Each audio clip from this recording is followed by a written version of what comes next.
Merci pour ces 4 présentations qui étaient passionnantes et qui ont montré à la fois la vitesse, l'ampleur et l'innovation qui traverse aujourd'hui la Chine au milieu de ce bouillonnement de la transformation des villes.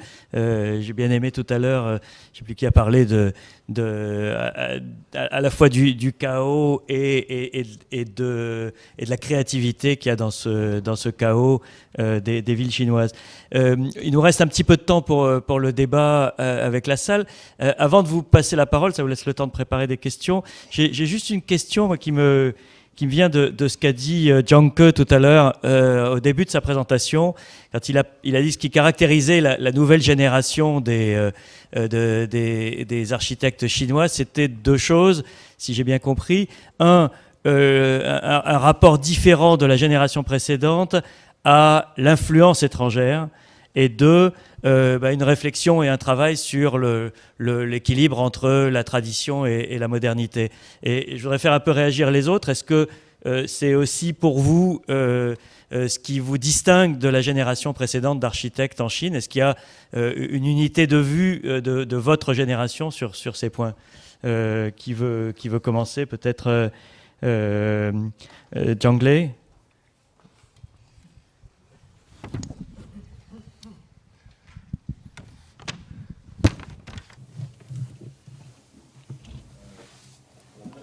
En fait, quand nous sommes rentrés à l'université, c'était dans les années 80.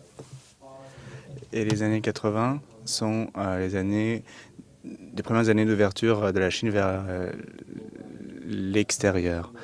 Donc en fait, nos connaissances à propos des nouvelles théories d'architecture ou même des réalisations et toutes ces connaissances sont arrivés à nous en même temps qu'à nos professeurs. Donc en fait, nos professeurs n'ont pas eu beaucoup de temps, car il y avait pendant 10 ans, il y a eu une révolution culturelle, et donc l'éducation supérieure a été arrêtée, et tous les professeurs étaient envoyés à la campagne ou dans des usines à la campagne pour, comme on disait à l'époque, recevoir la nouvelle éducation. Et donc, pendant 10 années les plus précieuses de leur vie, ils l'ont passé en fait dans ces périodes de troubles politiques. Et donc, les années 80, pour eux, étaient aussi des périodes où ils ont reçu de l'information de l'étranger en même temps que nous. Et en fait, nous avons été la génération qui avons rencontré une période aussi de développement phénoménal qui nous permet d'avoir plus peut-être l'opportunité d'exercer et que nos professeurs n'ont pas eu non plus. Et donc en fait, nous, la manière dont les choses dont nous faisons face tous les jours sont en fait toujours exceptionnelles, parce que nous devons innover tout le temps, tandis que nos professeurs, ils avaient donc plus l'habitude de manière classique d'analyser d'abord pas à pas. Donc d'abord, est-ce qu'il faut une réflexion sur le sens de cette réalisation, sur est-ce que c'est moderne, est-ce que c'est traditionnel, toutes ces questions, des débats autour de l'identité nationale ou des débats sur la conservation ou pas.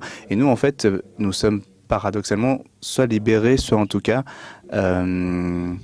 beaucoup plus directs, et nous avons toujours une approche souvent qui est assez commune à tous, qui est celle de s'adapter à un contexte. Et nous avons donc aussi une interaction beaucoup plus grande avec les villes et la vie dans les villes.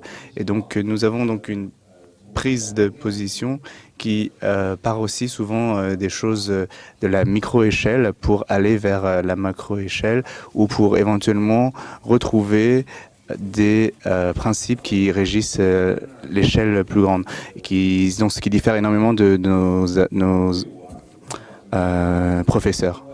Pour moi, en fait, de manière universelle, occidentale ou environnementale, tout est intéressant et important pour moi. Moi, je ne vais pas me limiter à un seul ou une identité chinoise. Parce que nous sommes chinois, nous devons faire des choses absolument chinoises. Je trouve que tout cela est un petit peu stupide et limité, car toutes ces choses intéressantes, de valeur également importante et de ces autres cultures, pourquoi les refuser?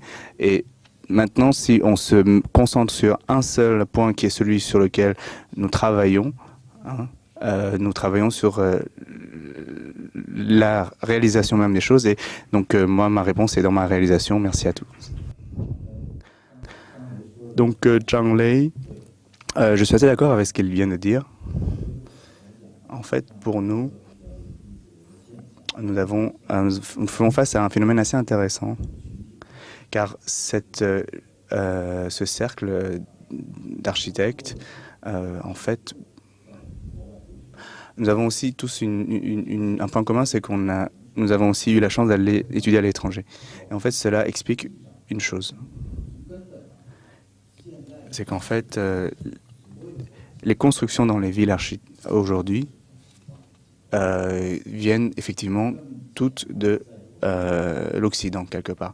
Alors que les générations précédentes, ils ont certainement aussi été à l'étranger, soit à l'Europe, soit aux États-Unis. Sauf que quand eux, ils travaillaient, ils réalisaient des choses, parce que leur pression par rapport à l'identité nationale était tellement grande qu'ils devaient travailler aussi dans cette direction. Et en fait, ce qu'eux ont rencontré par rapport aux problèmes que nous avons aujourd'hui, en fait, nous, paradoxalement, je pense que c'est pas grand-chose par rapport à ce qu'eux ont vécu. Et ce que je veux dire, c'est que ce travail en parallèle de l'urbanisation devrait être tout à fait lié. Et notamment avec cette notion de non-mondialisation, avec ce contexte aussi important, aussi grand, en fait, c'est de manière très réducteur, finalement, que de parler uniquement des problèmes identitaires. Ça te paraît très faible, très faiblard même. Je pense qu'en fait, notre point de vue est... donc notre approche, notre point de vue donc, est quand même sensiblement différent. Vous voyez que toutes ces personnes aujourd'hui présentes ont leur propre point de vue, car quelque part je suis assez honnête pour vous dire que je suis déjà dans une perspective différente des autres. Et donc nous avons des formations en architecture en Chine qui nous influencent aussi différemment. Mais depuis l'ouverture aux réformes et à l'Occident, l'impact est encore plus important, car nous avons eu la chance peut-être de recevoir des connaissances un peu plus larges, plus complètes, peut-être aussi d'une certaine manière plus avancées, mais si nous revenons sur une réflexion sur notre génération précédente, ou encore une réflexion plus générale de la vie des villes asiatiques en ce moment,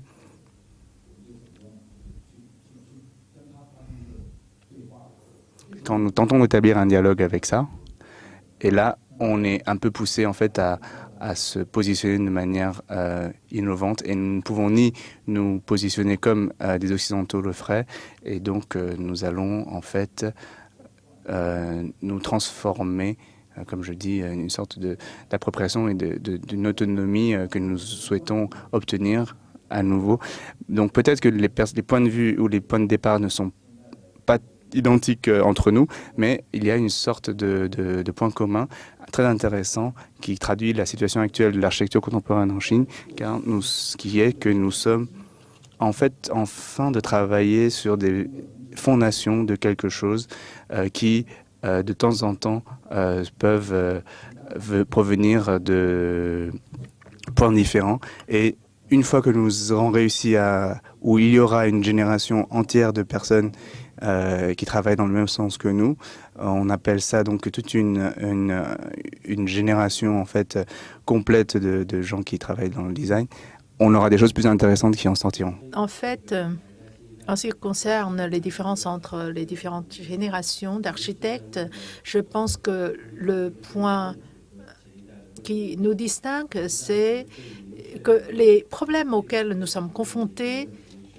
ne sont pas les mêmes. Par exemple, pour l'ancienne génération, les problèmes qu'ils rencontraient, c'est plutôt faire valoir le traditionnel pour nous s'inspirer de l'occidental ou de l'étranger, etc. Et ce ne sont plus les problèmes auxquels nous nous intéressons. Ce à quoi nous nous intéressons, c'est de répondre. Comment répondre au changement qui est archi rapide et comment faire valoir les différentes valeurs culturelles dans notre réalisation. Et pour nous, les architectes de la nouvelle génération, tout simplement, les problèmes que nous avons rencontrés et les angles desquels nous faisons face à ces problèmes sont différents. Et bien sûr, certains problèmes sont proches de ceux rencontrés par nos prédécesseurs. Mais pour la plupart des problèmes, des défis, je pense que ce sont peut-être du même ordre que rencontrent nos confrères étrangers. Et il y a deux mots auxquels je suis bien attachée, c'est le chinois, l'aspect national, et puis l'autre aspect, c'est l'aspect incertain, c'est l'incertitude. Et je pense que ces deux choses nous donnent justement la possibilité d'agir de manière plus libre. Merci. Merci. Juste une chose, il y a un mot qui est revenu aussi et qui est relativement nouveau dans le vocabulaire chinois, c'est l'écologie. Alors, est-ce que c'est parce que votre génération est plus sensible à ces questions, ou est-ce que vous sentez que dans vos commandes aujourd'hui, cette préoccupation est intégrée? On a quand même l'image d'une Chine qui a trop longtemps négligé cet aspect des choses. Est-ce que vous pensez qu'aujourd'hui c'est arrivé au cœur de vos préoccupations et de votre travail? Quelle est exactement la place de cette notion dans votre travail? Qui veut répondre? Oui, allez-y. Je me permets de répondre à cette question. Je pense qu'aujourd'hui, quand on parle de la protection écologique ou le développement durable, il y a trois raisons. D'abord, c'est l'élément mondialisation. Bien sûr, la mondialisation a des conséquences sur notre propre développement. Et nous sommes conscients des conséquences qu'il y a eu pendant les 20 ans de développement. Et le deuxième élément, c'est aussi est lié à la valeur nationale, à l'existence nationale, parce qu'il s'agit de notre propre survie. Et troisièmement, c'est les limites, point de vue ressources naturelles. Comme maintenant, aujourd'hui, les espaces habités sont très denses, et pour protéger les ressources naturelles, politiquement, les autorités doivent intervenir, bien sûr, durant la pratique, la réalité. Pour les architectes de la nouvelle génération, étant donné que nous vivons dans cette nouvelle époque et grâce à la sensibilisation de la masse média, nous prenons de plus en plus conscience de ce problème. Et je pourrais vous donner un exemple. Aujourd'hui, pour réaliser un projet, les autorités de l'environnement sont capables de remettre en cause le projet, alors que ce n'était pas le cas il y a quelques années encore. C'est vrai qu'il est vrai qu'il y a 5 ans encore, le problème écologique n'était pas encore sur la table, alors que maintenant, nous y attachons une importance de plus en plus importante parce que partout, nous vivons des détériorations environnementales ou écologiques. Et nous pensons que si au début nous subissons les conséquences de manière passive, aujourd'hui la protection écologique deviendra un acte actif. En fait, en Chine, le problème écologique et notamment le défi auquel nous sommes exposés aujourd'hui, c'est que durant notre développement, durant nos travaux de construction, étant donné que les constructions prennent souvent de grandes ampleurs,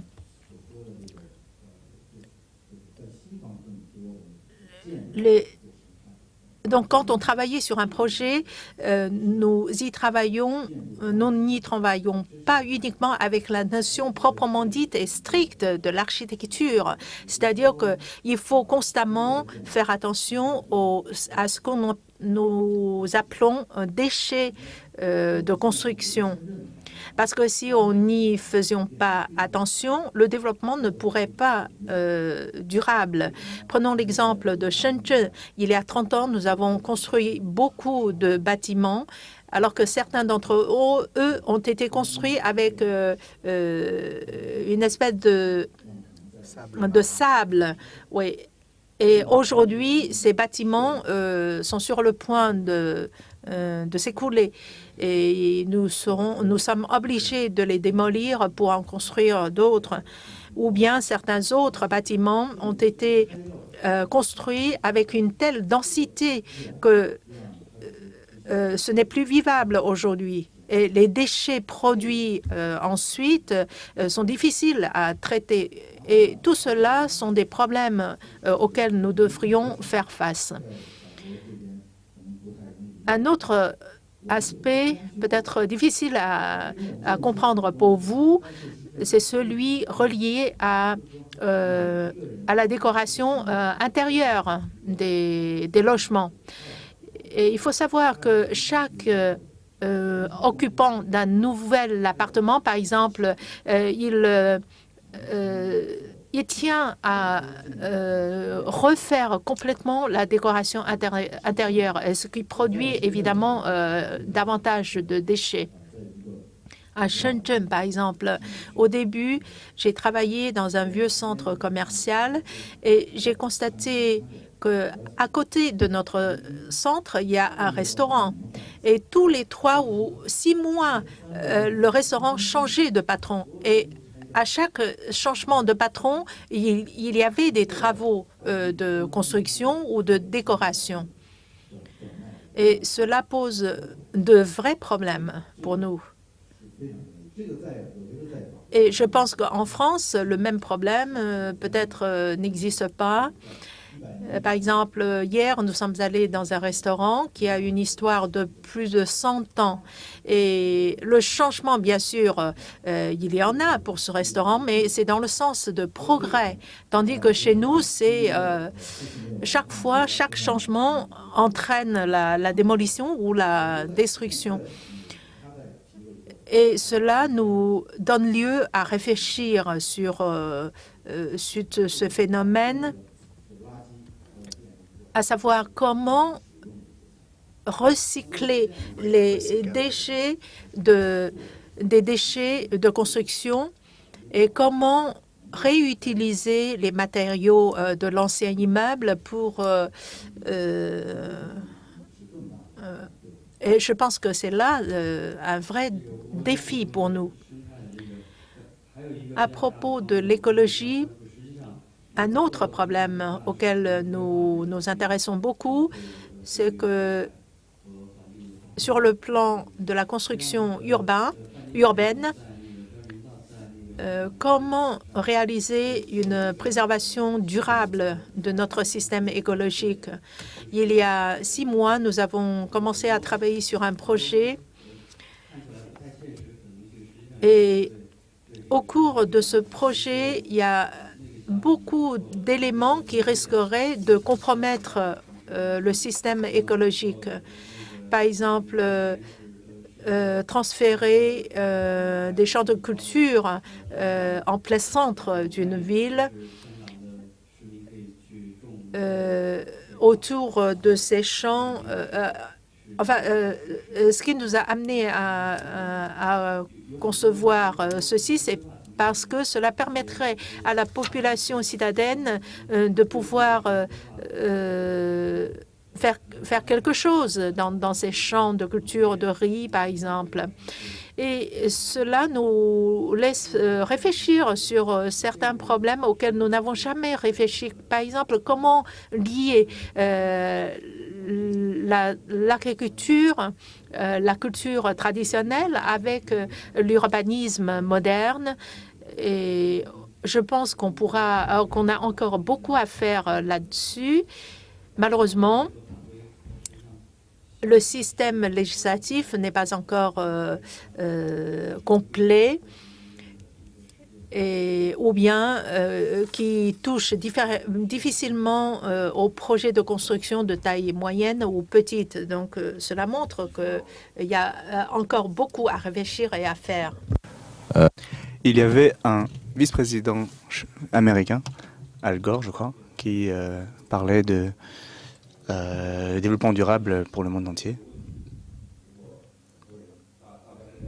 En fait, si tout le monde parle d'une question, normalement, on devrait voir des grands changements arriver progressivement.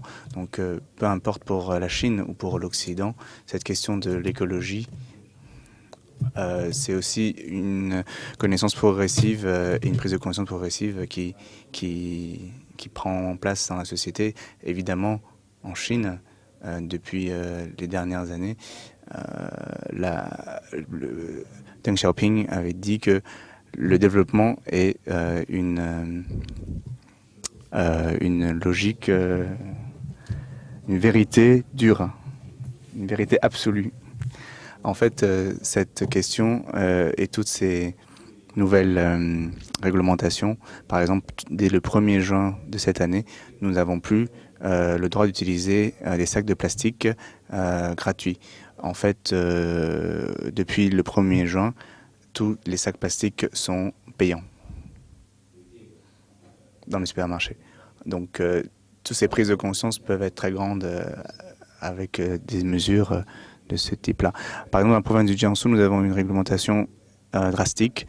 Tous les logements de moins de 11 étages doivent utiliser l'énergie solaire. Donc si vous ne l'utilisez pas, il y a d'autres conditions, mais toutes les réglementations qui sont réglementaires et drastiques au niveau de l'économie d'énergie sont par exemple celle d'utiliser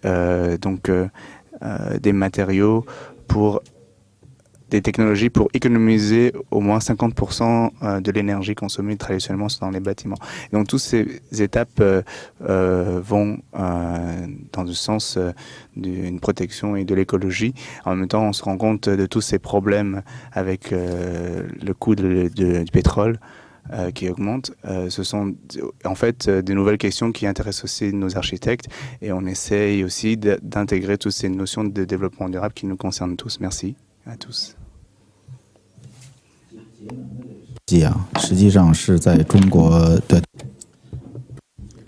En fait, l'économie de l'énergie, aujourd'hui encore en Chine, n'est pas un domaine où on a beaucoup progressé. Je pense que c'est aussi un domaine où les acteurs étrangers auront beaucoup à faire. Parce que vous pourrez nous montrer vos expériences, surtout pour les nouvelles constructions, comment prendre en considération également l'économie d'énergie. Et je trouve que c'est un domaine où il y aura beaucoup d'opportunités pour les... Merci, voilà des bonnes nouvelles en provenance de Chine. C'est vrai que quand il y a 5-6 ans, ça ne faisait pas partie du tout du vocabulaire de tous les débats publics et qu'on a vu monter progressivement. Parmi les mesures d'ailleurs de cette année, à part les sacs en plastique, il y a la création d'un ministère de l'environnement en Chine qui, la direction, c'était une direction jusque-là, qui est devenue un ministère à part entière cette année, ce qui est quand même une étape importante. On va passer aux questions de la salle. Est-ce qu'il y a des questions qui vous brûlent? Ah, je vois au centre, monsieur. Alors, je donne d'abord la parole à Paul Rouillet. Je profite de ce que je marche pour présenter, mais sinon vous le faites vous-même. Et ensuite à Mireille Gruber. Oui, je voudrais poser une question. Est-ce que la prospective est quelque chose de couramment pratiqué en Chine? Et est-ce qu'elle se fait au niveau municipal, au niveau régional, au niveau national? Et est-ce qu'il y a des implications entre les différents besoins de chacune de ces entités municipales, régionales ou nationales? Ou est-ce qu'il y a une harmonisation entre les buts qui peuvent surgir de la prospective? Nous n'avons pas très bien compris la notion, la prospectus, s'il vous plaît. La prospective est peut-être effectivement pas une notion très asiatique, en ce sens que les prévisions se font à plus court terme en Asie qu'en Europe, mais c'est une notion qui avait été développé après la Deuxième Guerre mondiale, si je me souviens bien, par un certain nombre de penseurs et intellectuels. Et c'était d'essayer de définir pour une échéance 15 ans ou 20 ans, quels étaient les modèles que l'on voulait considérer comme souhaitables et comme idéaux, sachant très bien qu'il n'y avait pas qu'une seule vérité, mais d'essayer de coordonner de façon à ce que les développements puissent être orientés de façon harmonieuse en fonction des buts que l'on voulait se donner et que l'on voulait atteindre.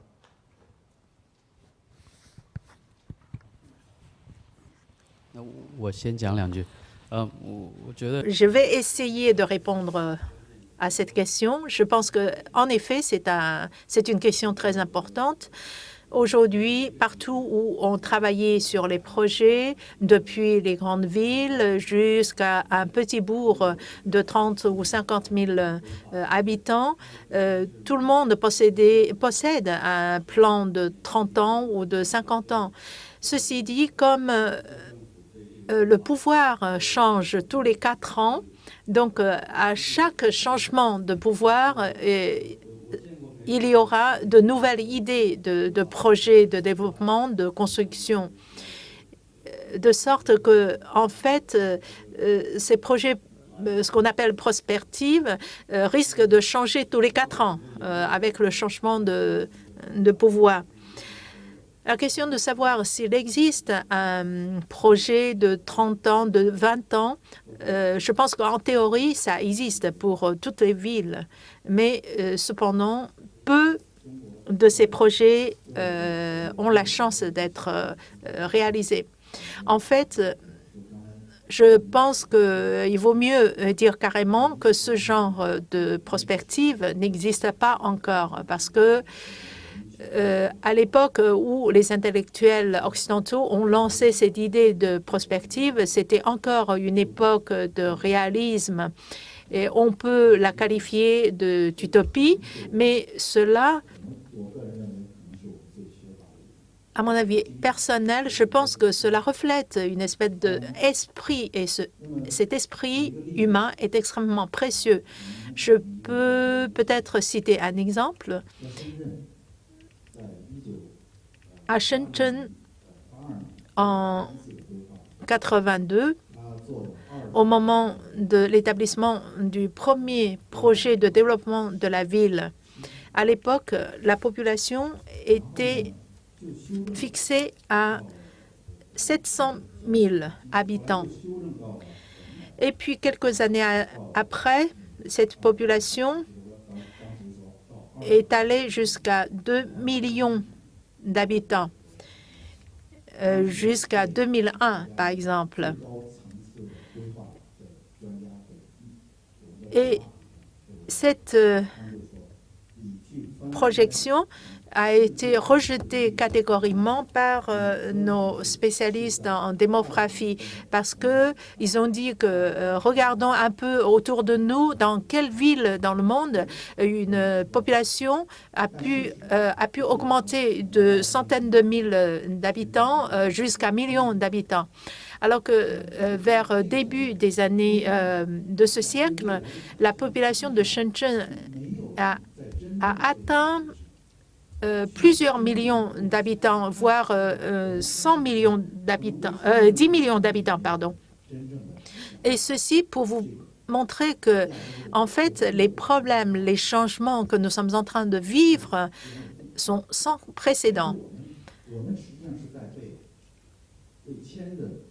Et en fait, ce que nous faisons jusqu'ici, c'est de courir derrière, d'essayer de nous adapter aux changements.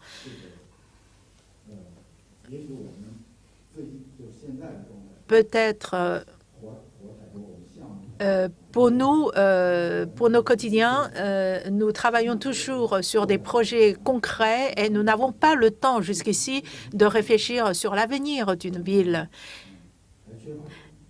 Parce que nous n'avons pas eu le temps d'y réfléchir, d'y penser. Nous sommes toujours pris. Cependant, à Shenzhen, il y a une exposition biennale sur l'urbanisme de la ville. Et je pense que c'est l'occasion où on peut en effet réfléchir sur ce problème, à savoir quelles seront les villes chinoises ou les villes asiatiques du futur.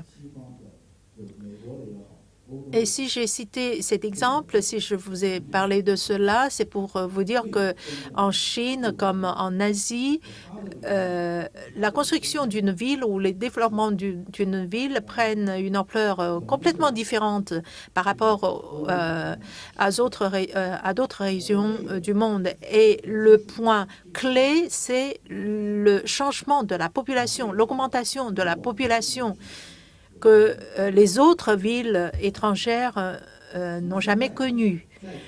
Bien sûr, à partir d'aujourd'hui, nous pouvons nous projeter sur l'avenir et peut-être nous sommes plus audacieux, plus courageux à cet égard. Le manque de vision, le manque de prévision, je pense que c'est un problème important et grave. Prenons l'exemple de la ville de Pékin. Je pense que tous les 2 ans, la ville est obligée de changer sa carte, son plan. Et voire tous les 2 mois, il faut changer la carte. Et c'est un problème très grave. Et cela prouve qu'en effet, les autorités urbaines sont obligées de courir derrière les changements au lieu de prévenir, au lieu de visionner. Et cela est un grave problème qu'on vit tous les jours et partout en Chine. Et nous ne savons pas ce que nous prépare l'avenir, mais ce que je peux vous dire, c'est qu'aujourd'hui, beaucoup d'architectes ont commencé à y réfléchir. Et ce qui entraînerait certainement différents modes de développement qui auront peut-être des influences sur votre mode de développement. Voilà, Mireille Gruber, directrice de l'école de Chaillot. Je voudrais continuer avec vous de réfléchir à votre rapport au temps. La question précédente posait la question du rapport au temps à l'échelle urbaine, mais j'aimerais bien vous la poser à vous. Bon, vous avez beaucoup parlé, me semble-t-il, de deux choses, c'est de l'urgence et de l'incertitude qui caractérisent la situation dans laquelle vous vous sentez. Mais tout de même, à l'échelle des bâtiments que vous construisez pour combien de temps, à votre avis ? Lorsque vous choisissez vos matériaux, vous choisissez leur mise en œuvre, vous choisissez le budget, à votre avis, c'est pour combien de temps, combien d'années?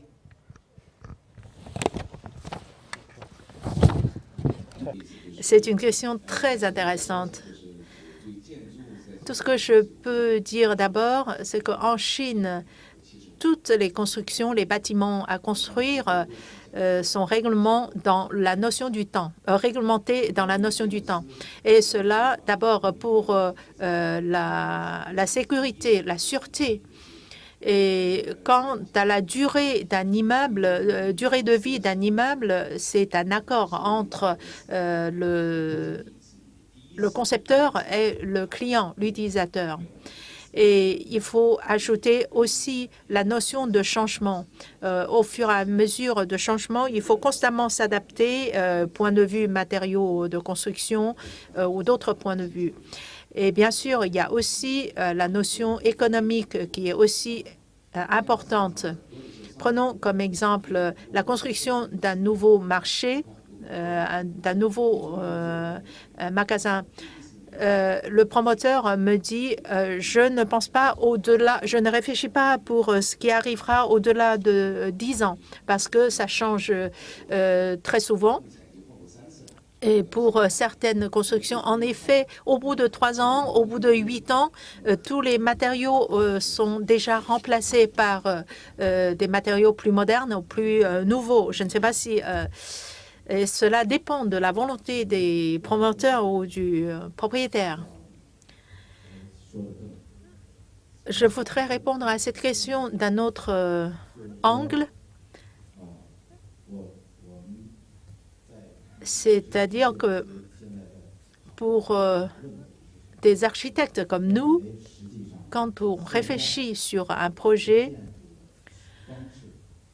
nous cherchons à comprendre que tout ce que nous utilisons pour la réalisation d'une construction, les techniques, les matériaux, etc., sont nettement dépassés par notre temps. C'est-à-dire que nous nous contentons encore d'utiliser les techniques qui datent d'il y a 1000 ans. En Europe, par exemple, la construction d'une église est faite pour 100 ans au moins. Alors qu'aujourd'hui, quand on travaille sur un grand immeuble, celui de CCTV, par exemple, je ne sais pas pour combien de temps nous travaillons, et cela est une vraie question. Pour parler de la vie d'un bâtiment, il faut qu'on change radicalement notre concept de construction.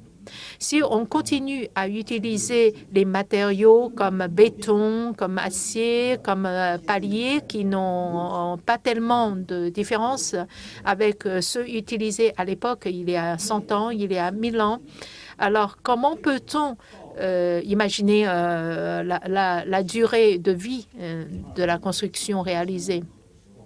À Shenzhen, par exemple, quand on est fatigué, quand on s'efforce de répondre à l'augmentation démographique, et la notion la plus importante, c'est la vitesse de la réalisation. Et cette vitesse entraîne certainement des inconvénients quant à la qualité de la construction. Donc, je pense que il faudrait se poser la question d'une autre manière. Par exemple, est-il possible de construire des bâtiments provisoires qui vont être remplacés par d'autres, on peut appeler cela par circulation ou cycle urbain pour une ville. Et le développement se réalise justement au fur et à mesure du changement de cycle. Et au lieu de parler de l'éternel, de la longue durée, est-ce qu'on peut changer de vision? Je pense que c'est fort probable pour un pays asiatique. Je voudrais ajouter quelque chose. Nous nous préoccupons de la notion d'éternité avant, en fait, la qualité éternelle comme un concept. En fait, nous nous rendons compte de plus en plus de son côté plutôt éphémère, qui est en fait aussi une valeur de l'architecture. Un exemple très intéressant que je souhaite citer pour synthétiser cette réponse. Il y a 20 ans, les programmes que nous recevions étaient que nous ayons des bâtiments qui soient en avance au moins de 100 ans. Et quelques temps maintenant, c'était de 10 ans.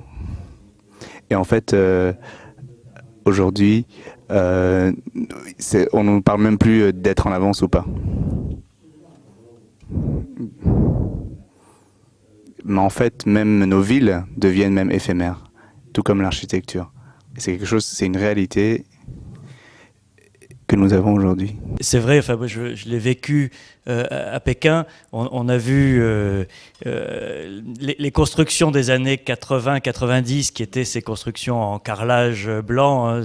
Tous ceux qui sont allés en Chine ont ce qu'on appelait l'architecture salle de bain, ont été remplacés par une nouvelle génération de bâtiments qui eux-mêmes commencent à être remplacés. C'est-à-dire que même dans le processus de modernisation de la ville, on est déjà à la 3e génération de bâtiments.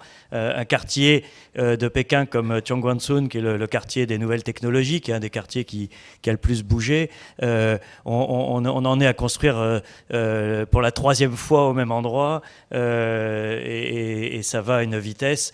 Alors, la question se pose effectivement pour des bâtiments comme la tour CCTV ou autre.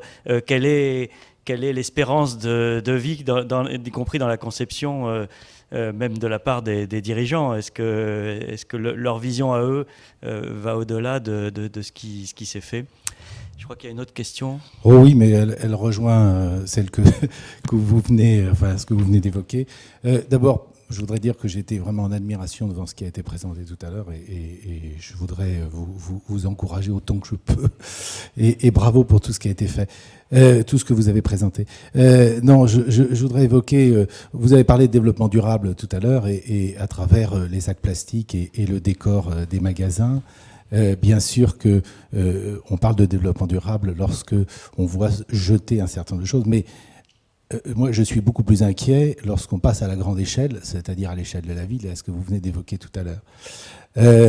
Moi, j'ai visité, à côté des quartiers que vous avez montrés, j'ai visité des quartiers populaires, de relogement, dans lequel on a un habitat populaire, qu'une génération aujourd'hui qui a vécu la révolution culturelle accepte, parce qu'ils habitaient avant dans 4 mètres carrés par personne, ou presque, accepte parce qu'ils y trouvent aussi un certain confort dans lequel ils acceptent de vivre.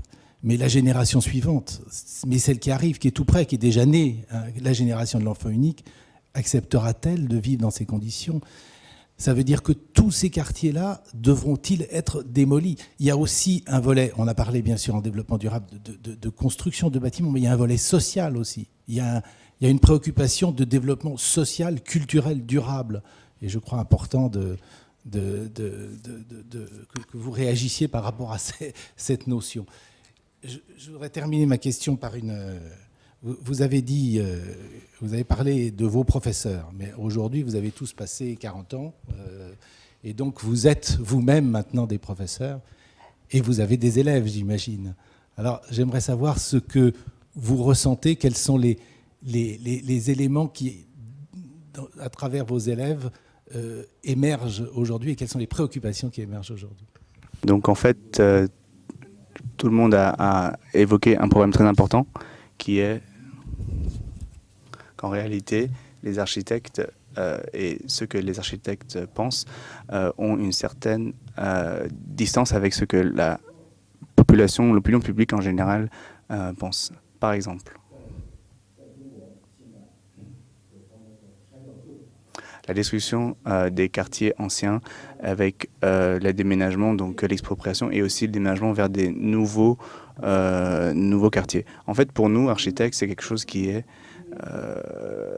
ou que pour nous, Chinois, quelque chose qui est effectivement très très triste parce que notre mode de vie est complètement changé.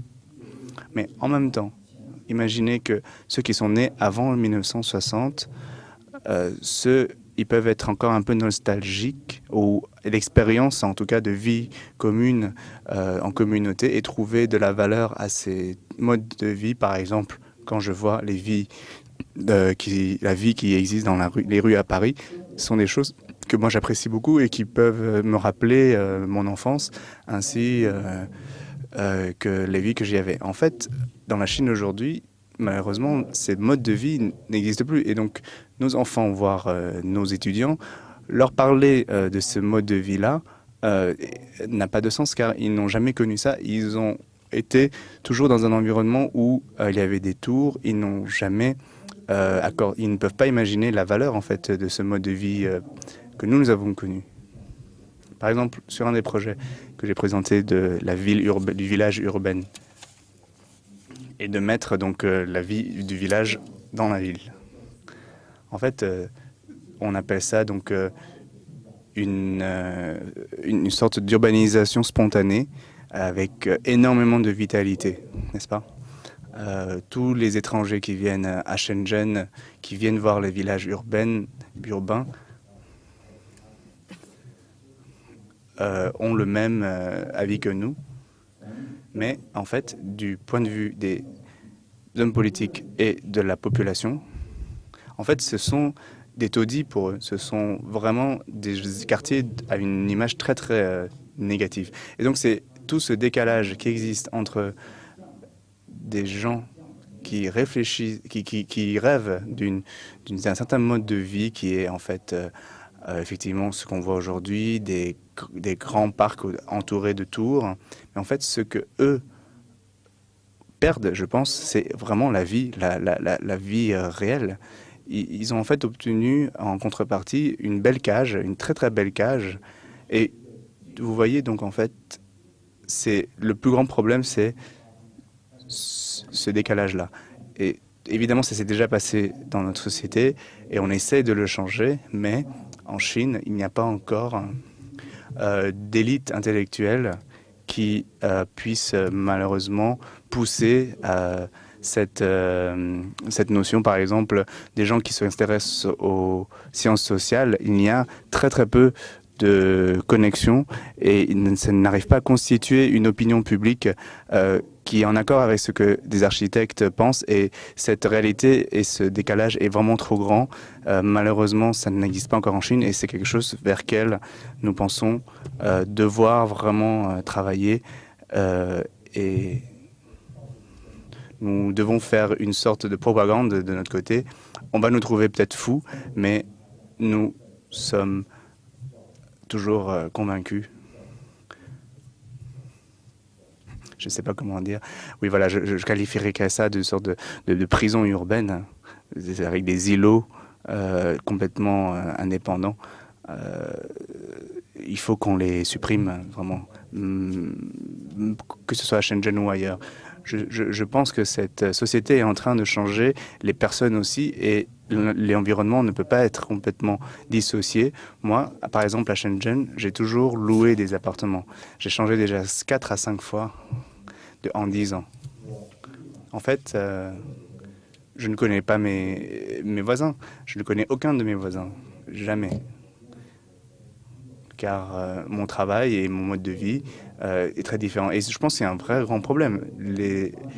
En fait, quand nous, on était à l'école, dans les années 80, on avait déjà cette notion de la communauté, des notions de vie en communauté.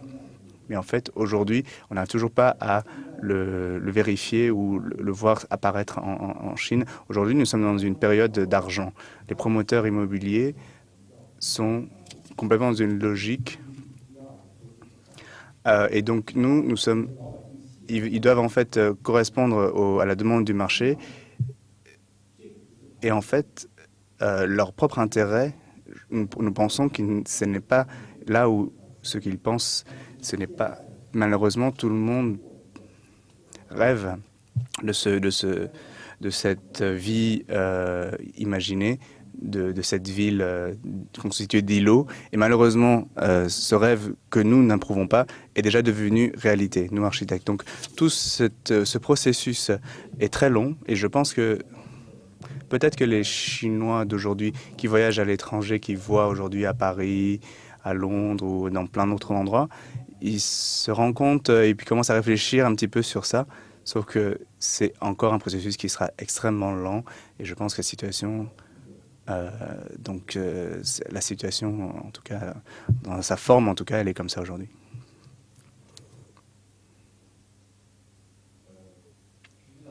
En réalité, je suis aussi très très amoureux de l'Europe. Je viens souvent, tous les ans. J'essaie de visiter un nouveau pays, une nouvelle ville. Et nous ressentons à chaque fois en Europe toute cette qualité dans la tradition et dans la durée des espaces urbains et de qualité. Et donc évidemment, nous en inspirons comme un cas idéal à atteindre dans notre design à nous. Et on espère que dans certains quartiers en Chine, on pourra arriver à ça. En réalité, toutes ces petites utopies constituent des séquences d'un film qui, quelque part, quand on essaie de le calquer à la réalité chinoise, on se heurte évidemment à beaucoup de problèmes et de résistance. Premièrement, ce développement chinois peut amener en fait finalement à la seule voie qui est que nous devons la trouver nous-mêmes. Il n'existe pas grand-chose à trouver ni dans l'histoire ni dans les autres modèles des autres pays. Il y a vraiment un grand changement de mentalité à faire. Et toutes ces différences et ce décalage au niveau des mentalités et des systèmes de valeurs sont très grandes. Donc j'ai effectivement le même sentiment par rapport à la nouvelle génération. Moi-même, effectivement, j'ai quand même plus ou moins été quand même dans ces périodes, j'ai quand même vécu aussi dans ces villages, dans ces communautés. Et nous, quand même, on avait aussi une enfance beaucoup plus heureuse que les enfants d'aujourd'hui qui doivent étudier tout le temps. Et vous vous rendez compte quand même que nous pouvons aussi être nostalgiques de cette époque révolue. Mais en fait, les enfants d'aujourd'hui, ils s'en foutent un peu quand même. Ils restent tout à fait à l'aise dans leur nouveau mode de communication. Ils peuvent aller sur Internet, ils peuvent dialoguer avec d'autres enfants et devenir copains avec eux. Ils ont leur propre mode de vie de cette nouvelle société. Et pourquoi forcément les amener dans ce que nous considérons comme une vie de communauté qui aurait plus de chaleur humaine? Ça serait effectivement aussi être en décalage à eux. Donc je pense qu'ils ont en fait, ils vont avoir aussi leur propre mode de vie, qui vont être en décalage avec nos valeurs à nous. Et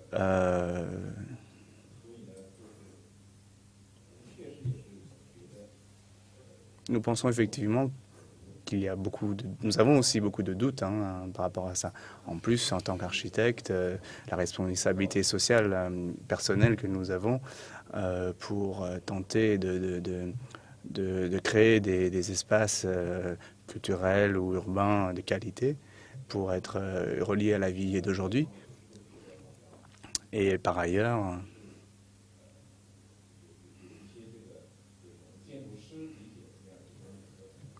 il y a toujours ce décalage entre les architectes, la compréhension de ce qui est bien pour la société et avec ce que la population en général souhaite. Pour prolonger la question, est-ce qu'une une partie du problème ne vient pas de cette accélération du temps que connaît la Chine et qui fait qu'aujourd'hui, vous avez trois populations très, très différentes, c'est-à-dire les plus anciens qui ont connu un autre mode de vie urbain et qui ont du mal à s'adapter au nouveau. La génération Internet, comme vous l'avez justement décrite, qui a grandi dans cet univers-là. Et puis la troisième population, qui est la résultante de l'exode rural absolument colossal que vit la Chine aujourd'hui, qui est sans précédent dans l'histoire, et qui amène des populations qui, elles, n'ont pas l'expérience de vie urbaine et qui doivent s'adapter à des villes qui ne sont pas faites pour eux. Est-ce que une partie de la difficulté de votre métier ne tient pas là? Je pense que la question de tout à l'heure est en fait peuvent être qualifiées d'une vraie révolution urbaine si nous pensions à la révolution culturelle, parce que cela montre des changements réels quant à la structure sociale qui est en train de se refaire complètement et qui n'est pas encore tout à fait réalisée. Les habitants qui, ayant vécu dans les anciennes cours carrées, et ont déménagé, alors que dans la société a surgi une classe intermédiaire, ce qu'on appelle la classe moyenne, et au-dessus de cette classe, il y a encore la classe plus supérieure. Donc, je pense que tout cela traduit une espèce de réalité de notre société. Et il faut reconnaître ces réalités parce que pour nos enfants, par exemple, de toute façon, pour moi-même, je n'ai pas encore constaté de graves problèmes pour nos enfants. Bien sûr, dans les 20 années passées, les gens qui vivent toujours dans la même ville sont déjà habitués au changement. Et cela doit être différent chez les Occidentaux. Et si nous, les gens de notre génération, s'habituent facilement au changement, il est encore plus facile pour les plus jeunes de s'habituer au mouvement, au changement. Et je pense qu'en Occident, ce n'est pas évident. Alors qu'en Chine, les Chinois, étant conscients de la nécessité des changements, s'adaptent aux changements et sont obligés de s'habituer aux changements. Je pense que c'est qui représente un vrai danger. Personnellement, je ne connais pas aussi bien l'Europe que mes confrères. Cependant, je pense que notre compréhension quant au mode de vie idéal des Européens reste encore sur un niveau superficiel. De toute façon, il nous est difficile de faire une comparaison et de dire laquelle des deux est meilleure. De toute façon, ce que je pourrais vous dire, c'est qu'aujourd'hui, les Chinois, devenus beaucoup plus ouverts qu'avant, acceptent plus facilement les idées étrangères, les idées qui viennent de l'extérieur. Et cela constitue la base même des mutations, des changements d'une société. Et cela pourrait être inquiétant pour certains, mais pour moi, je pense que ce ne l'est pas. Parce que chaque fois quand on construit quelque chose de nouveau, c'est toujours sur la base des anciens. Et j'ai vu de mes propres yeux combien ont été contents les habitants des anciennes maisons quand ils devaient aménager et déménager, quand ils devaient s'installer dans de nouveaux appartements. Donc, je pense que les changements, les mutations sont nécessaires, obligatoires pour une société ancienne. Quand À propos de nos jeunes élèves, par exemple, nous nous contentons de leur donner des conseils seulement. Juste un petit mot pour relativiser le mode de vie idéal des Européens, parce qu'il y aurait quelques enseignements à tirer de chez nous sur les erreurs à ne pas faire. Nous n'avons pas forcément la panacée sur ces questions-là. Je crains que même avec les prolongations, nous soyons arrivés au terme de ce débat. C'était absolument passionnant. Merci à vous. Merci de cette plongée. Même pour moi qui ai vécu au cœur de ces villes, j'ai énormément appris avec vous. Merci.